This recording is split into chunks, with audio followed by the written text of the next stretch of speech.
আসসালামাইকুম পঞ্চম শ্রেণীর শিক্ষার্থী বন্ধুরা, আজ তোমাদের জ্যামিতি অধ্যায় থেকে তোমাদের গণিত বইয়ের 152 পৃষ্ঠায় এখানে নিচে সামান্তরিকগুলো আঁকি।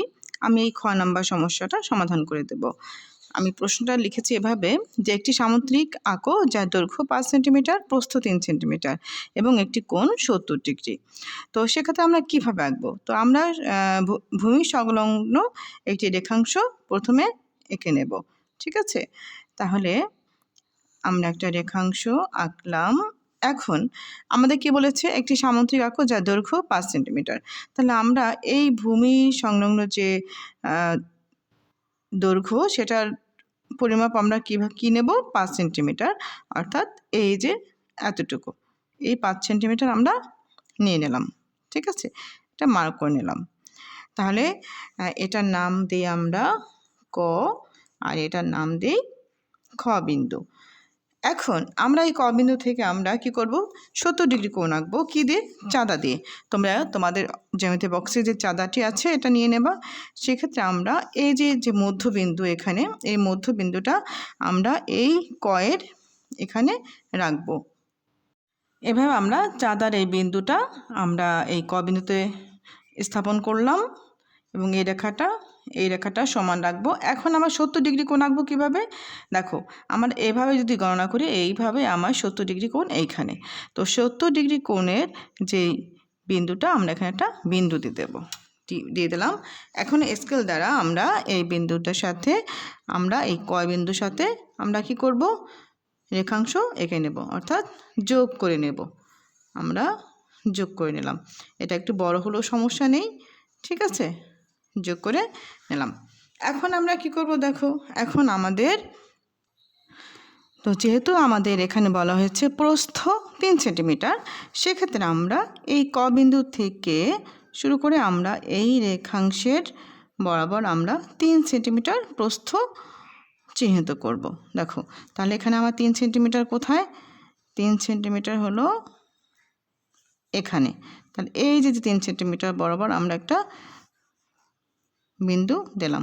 তাহলে এটার নাম দিলাম ঘ, এটার নাম দিলাম ঘ বিন্দু। ঠিক আছে, এখন আমরা এই ঘ বিন্দু থেকে এবং এই খ বিন্দু থেকে আমরা আরও দুটি আমরা রেখাংশ আঁকবো। তাহলে সেক্ষেত্রে আমরা যে এই দুটি বলেছে দৈর্ঘ্য 5 সেন্টিমিটার, তাহলে এই যে ক থেকে খ পর্যন্ত এই দৈর্ঘ্য 5 সেন্টিমিটার, আমরা এই ঘ থেকে আমরা এই বরাবর একটা দৈর্ঘ্য নেব, অর্থাৎ একটা বাহু নেব সামান্তরিকে, সেটার পরিমাপও কী হবে, 5 সেন্টিমিটার।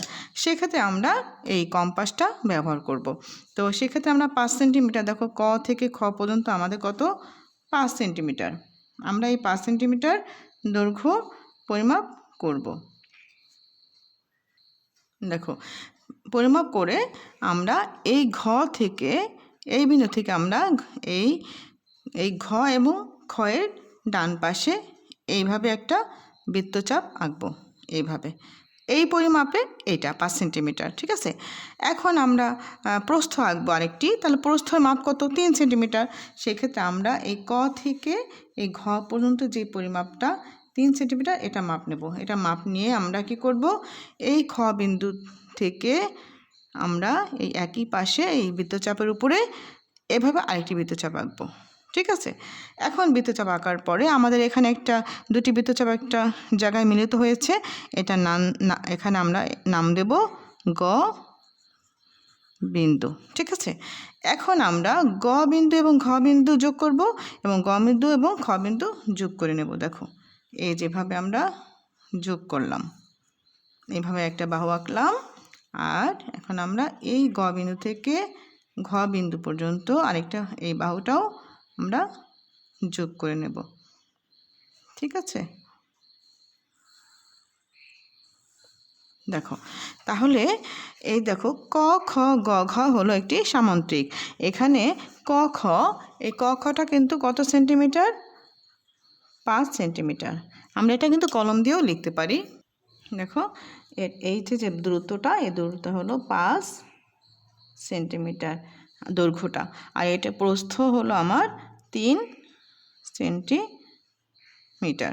কেমন, এটা 5 সেন্টিমিটার, এটা 3 সেন্টিমিটার। আর এই যেটা কোণটা আমরা এঁকেছিলাম ক কোণটা, এই ক কোণটা হলো আমরা কতটুকু এঁকেছি, এটা হলো 70 ডিগ্রি। তো আমরা এটা এভাবে দিয়ে এখানে একটু লিখে দেব, এটা হলো 70 ডিগ্রি। তাহলে দেখো ক খ গ ঘ একটি সামুদ্রিক যার দৈর্ঘ্য 5 সেন্টিমিটার, প্রস্থ 3 সেন্টিমিটার এবং একটি কোণ 70 ডিগ্রি। তাহলে এভাবে কিন্তু আমরা এঁকে নেব পরীক্ষায়। আর যদি আসে যে তোমরা সামুদ্রিকের 3টি বৈশিষ্ট্য লেখো, সেক্ষেত্রে আমরা এখানে বৈশিষ্ট্য লিখে দেব। তাহলে আমি তোমাদের সুবিধার জন্য 3টি বৈশিষ্ট্য লিখে দিচ্ছি। তো তোমাদের সামুদ্রিকের বৈশিষ্ট্য আমি লিখে দিয়েছি। 1 নম্বরে সামুদ্রিকের বিপরীত বাহুগুলো পরস্পর সমান ও সমান্তরাল। সামান্তরিকের বিপরীত কোণগুলো সমান। 3 কর্ণদ্বয় পরস্পরকে সমদ্বিখণ্ডিত করে। অর্থাৎ আমরা যদি কর্ণ আঁকি, ক থেকে গ পর্যন্ত একটি রেখা যোগ করি, তাহলে সেটা হলো কর্ণ। এই কর্ণদ্বয় পরস্পরকে সমদ্বিখণ্ডিত করে। অর্থাৎ আমি যদি এভাবে একটা কর্ণ আঁকি, এই কর্ণটা কী করবে, এই একটি অংশকে 2 ভাগে ভাগ করে দেয়, ঠিক আছে, সমান 2 ভাগে। সেটাই বলা হচ্ছে কর্ণদ্বয় পরস্পরকে সমদ্বিখণ্ডিত করে। তো এই ছিল জ্যামিতি, তোমরা পড়ে নিও। আশা করি এটা কমন পড়তে পারে। ধন্যবাদ।